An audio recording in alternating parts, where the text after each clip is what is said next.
السلام عليكم ورحمة الله. الحمد لله نحمده ونصلي على رسوله الكريم. أما بعد فقد قال الله تعالى في كلامه المجيد والفرقان الحميد: أعوذ بالله من الشيطان الرجيم. بسم الله الرحمن الرحيم.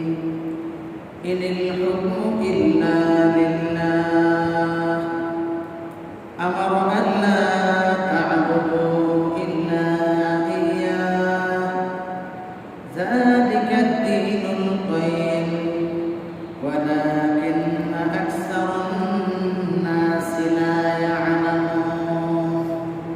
صدق الله العظيم. إن الله وملائكته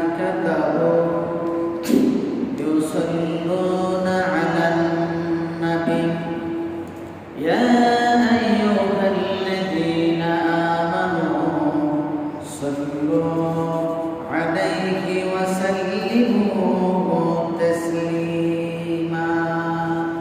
اللهم صل على سيدنا مولانا محمد وعلى آل سيدنا مولانا محمد. اللهم صل على سيدنا مولانا محمد وعلى آل سيدنا مولانا محمد.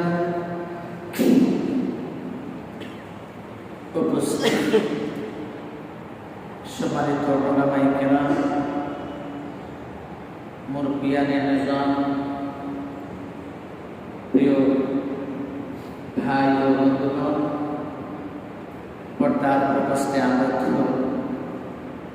আমার সম্মানিত মা ও বোনেরা, সকলকে আজকে জুমার পূর্ব আলোচনায় স্বাগত জানাচ্ছি।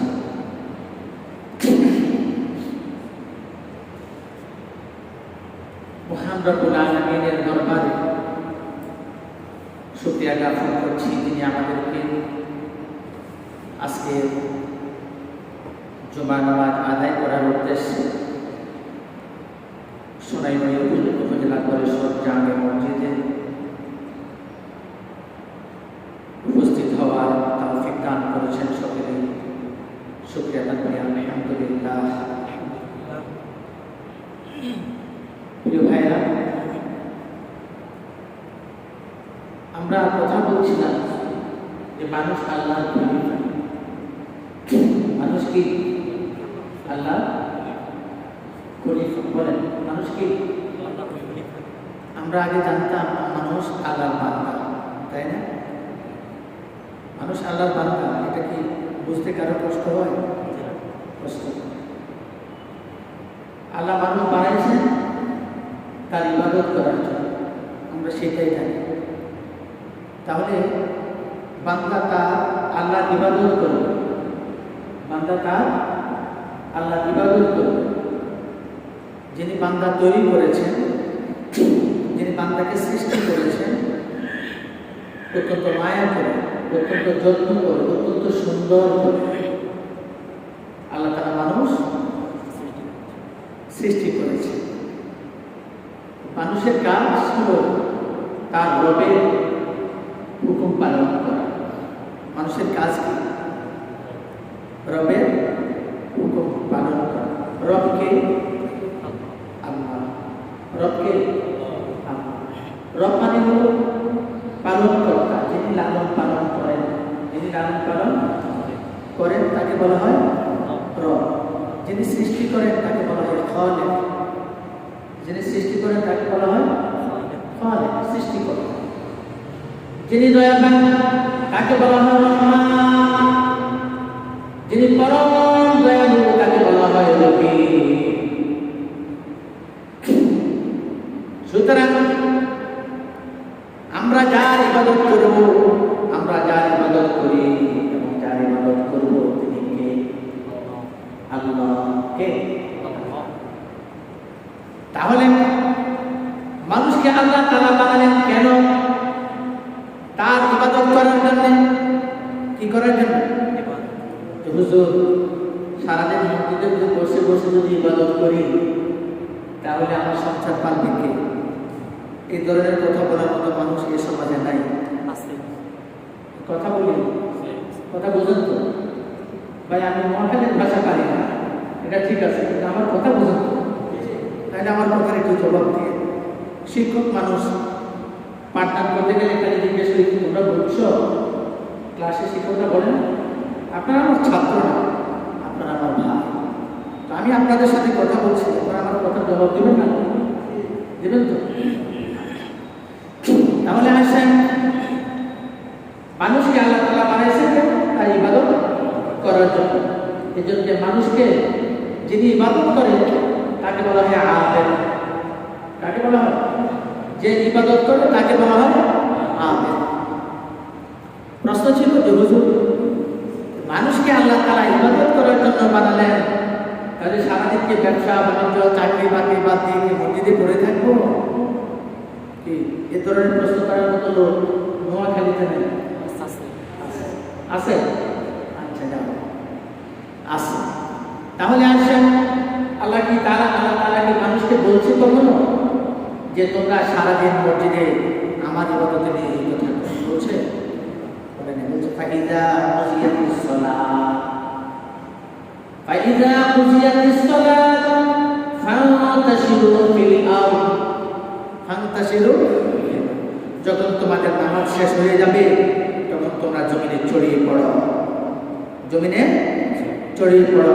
অর্থাৎ চাকরি করবা, চাষাবাদ করবা, ব্যবসা বাণিজ্য করবা হালাল পন্থায়। কোন পন্থায়? হালাল পন্থায়। প্রশ্ন হতে পারে হুজুর হালাল পন্থায়? হালাল পন্থা হচ্ছে, হালাল পদ্ধতি হচ্ছে ওই পদ্ধতি যে পদ্ধতি রাসূল দেখাইছে, এটার নাম হালাল পদ্ধতি। যে পদ্ধতির কথা আল্লাহ তাআলা কোরআনে বলেছেন সেটা হালাল পদ্ধতি। ঘুষ হালাল পদ্ধতি? হ্যাঁ, মানে যারা চুপ আছেন তারা স্বীকৃতি দিলেন। ঘুষ হালাল পদ্ধতি?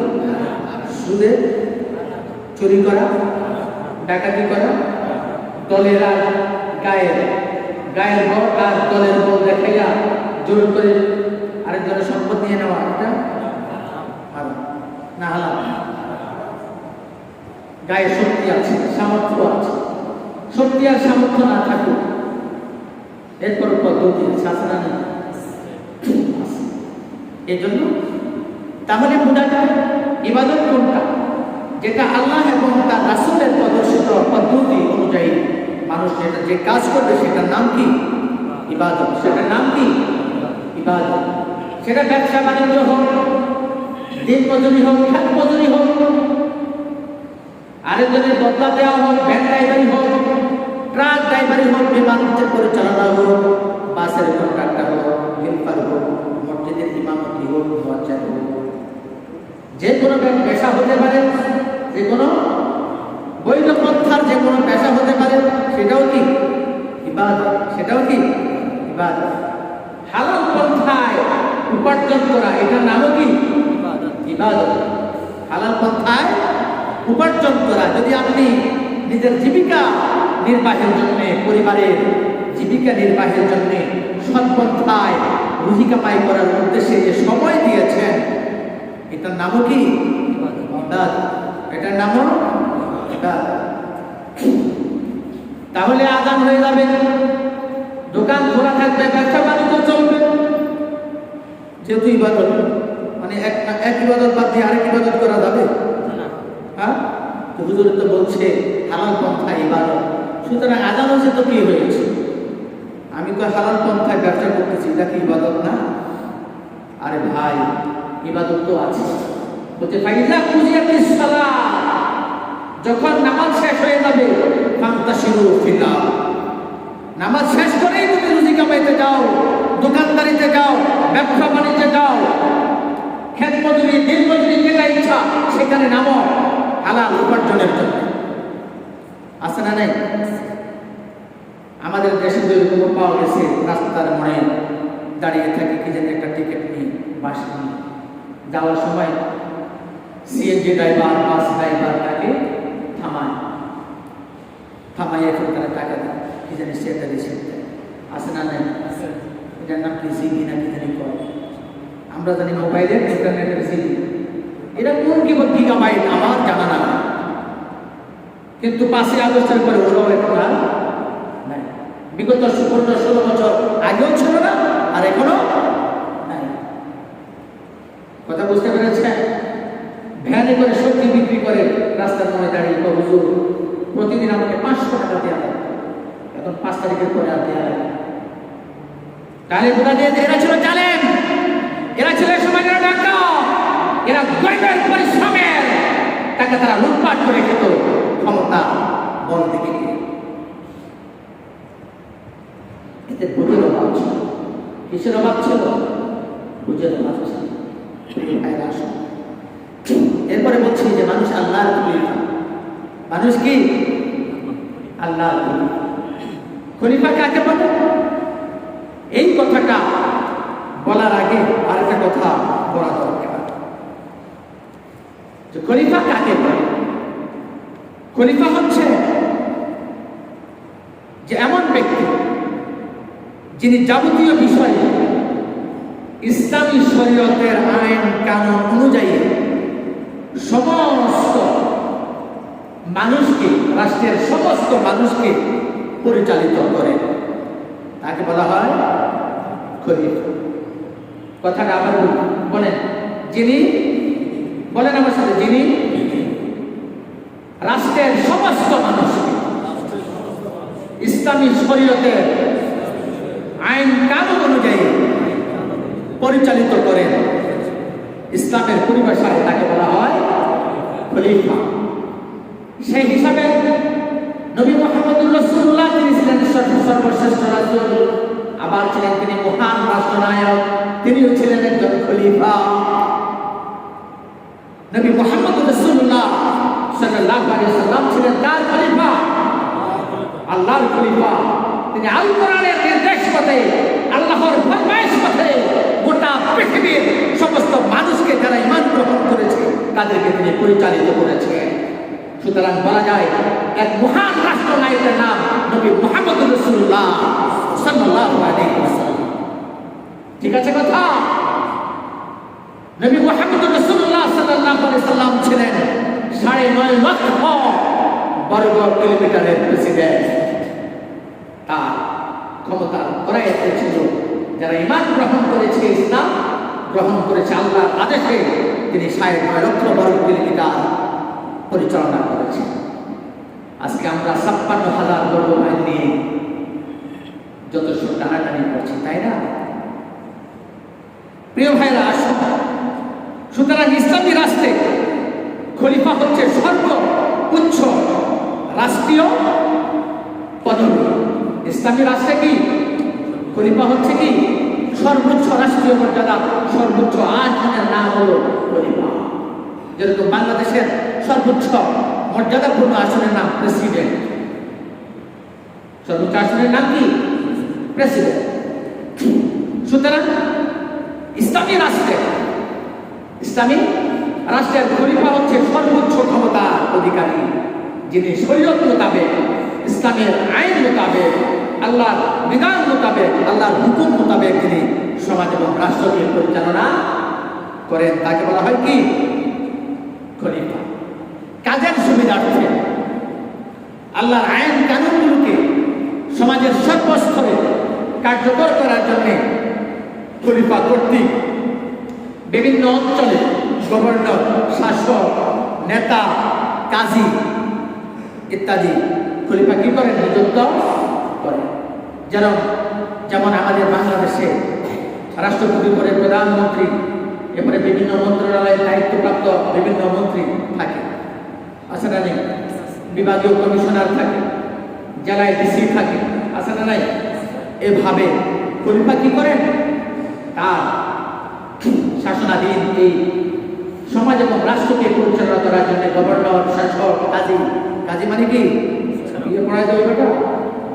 হ্যাঁ, এগুলো ষড়যন্ত্র ইহুদিদের, খ্রিস্টানদের, ব্রিটিশদের গোলামি আমরা এগুলো করি না? কাজী মানে কি? ফায়সালাদাতা, বিচারক। বলেন কাজী মানে বিচারক। যিনি বিচার করেন তাকে বলা হয় কি? কাজী। যিনি ন্যায় বিচার করেন তাকে বলা হয় কাজীউল আদেল। বলেন কাজীউল আদেল, অর্থাৎ ন্যায় বিচারক। কাজী মানে কি? আমরা তো কাজী চিনি যে লোকে কি বেটা বেটির বিয়ে পড়ায়। বেটা বেটির বিয়ে পড়াবে কে? মসজিদের ইমাম, ফকির, সমাজের সবচেয়ে পরিচ্ছন্ন চরিত্রের অধিকারী ব্যক্তিরা থাকবে বিয়ে সাক্ষী। কথা বুঝতে পেরেছেন?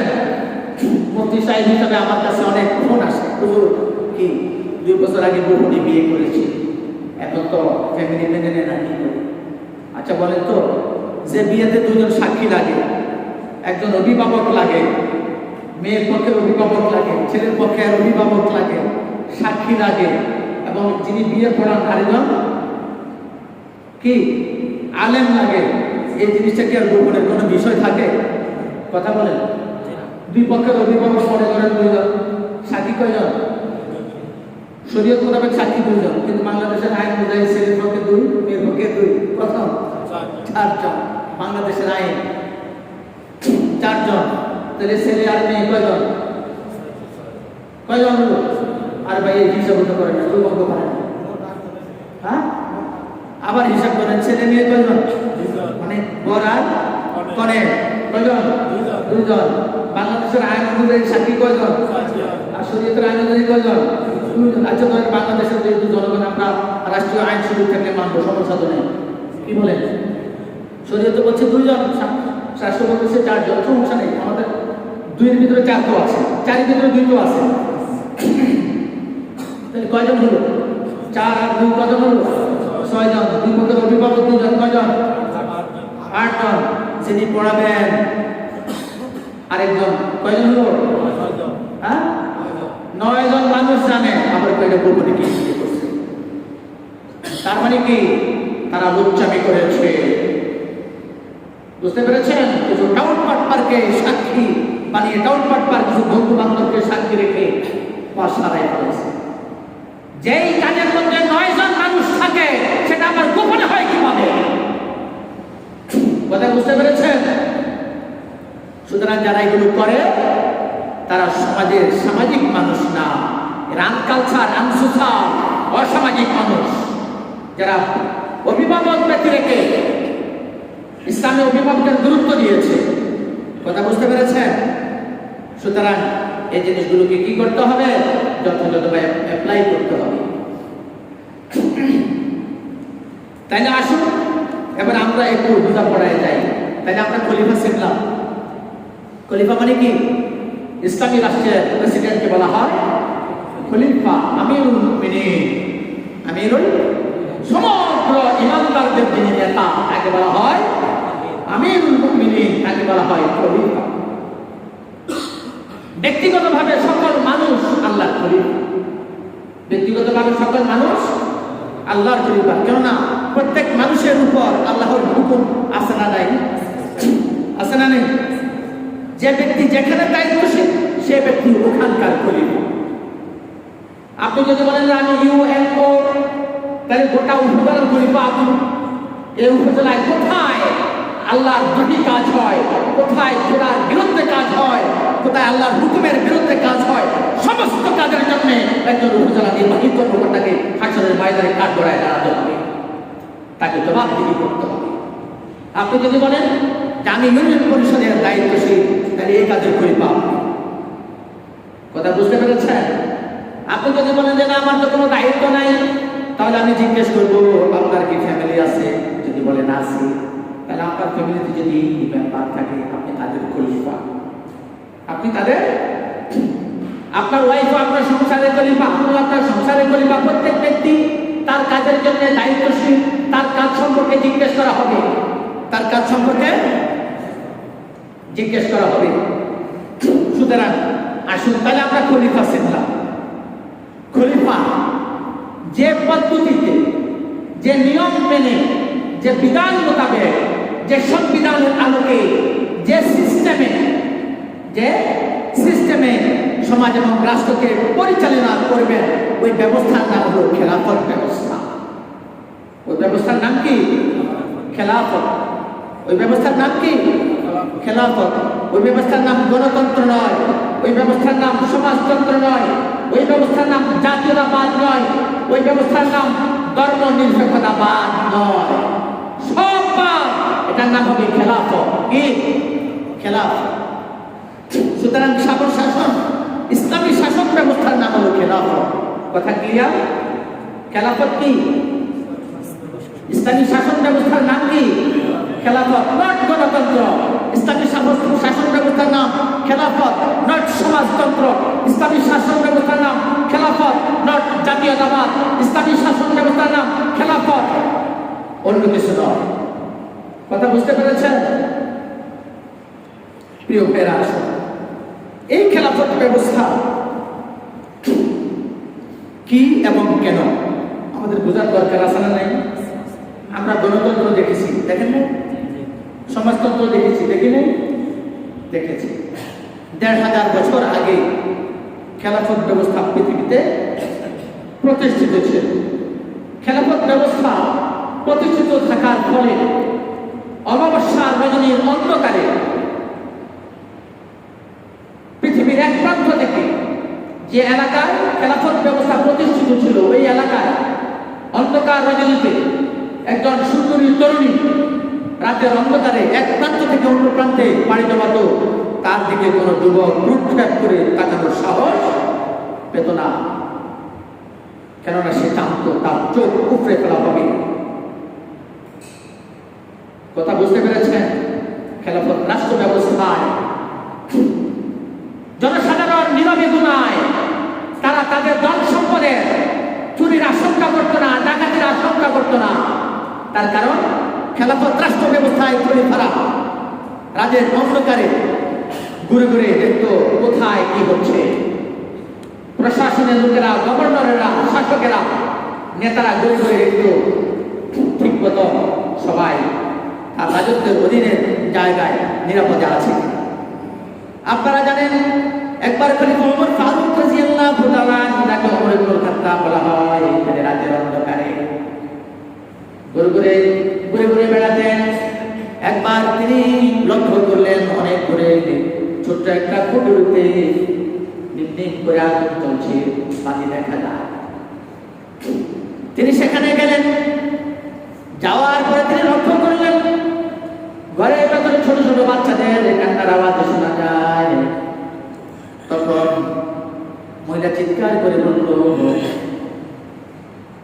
কি করি, খলিফা আমাদের খবর নেয় না, আমার বাচ্চাগুলো নাকি ঘুমাচ্ছে না, উদার যন্ত্রণায় কাতরাচ্ছে, কান্নাকাটি করছে। ওমর ফারুক রাদিয়াল্লাহু তাআলা নিজ কানে শুনলেন। এই আওয়াজ শোনার পর তিনি আবার তার মসজিদের দিকে ফিরে গেলেন। বাইতুল মালের কোষাগার থেকে তিনি আটার বস্তা নিজ মাথায় করে পুলিশের দিকে রওনা করলেন।